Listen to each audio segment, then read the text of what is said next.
বাঙালির কাছে বিদ্যাসাগর মানে যেমন ঈশ্বরচন্দ্র বন্দ্যোপাধ্যায়, তেমনি বাংলার বাঘ মানে স্যার আশুতোষ মুখোপাধ্যায়।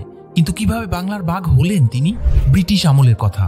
একদিন স্যার আশুতোষ মুখার্জি মধুপুর থেকে ট্রেনে ফিরছিলেন। প্রথম শ্রেণীর সেই কামরায় ছিলেন একজন ইংরেজ সাহেব। একজন নেটিভের উপস্থিতি তিনি পছন্দ করলেন না, কিন্তু স্যার আশুতোষ তা গ্রাহ্য না করে ঘুমিয়ে পড়লেন। ঘুম থেকে উঠে দেখলেন তার জুতো নেই।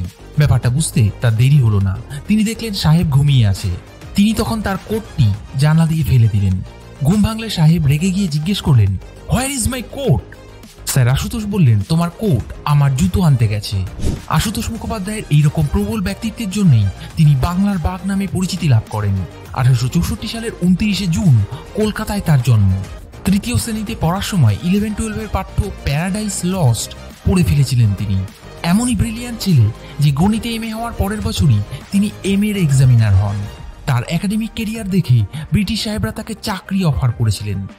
কলকাতা হাইকোর্টের বিচারপতি হিসেবে তিনি অনন্য নজির তৈরি করেন। তবে কলকাতা বিশ্ববিদ্যালয়ের উপাচার্য হবার পর তাকে এক নতুন মাত্রা দিয়েছিলেন তিনি, এবং বাংলা ভাষাকে উচ্চশিক্ষার আঙিনায় এনেছিলেন এই মানুষটি। দ্য বেটার ইন্ডিয়া বাংলা কুর্নিশ জানায় বাংলার বাঘ আশুতোষ মুখার্জিকে।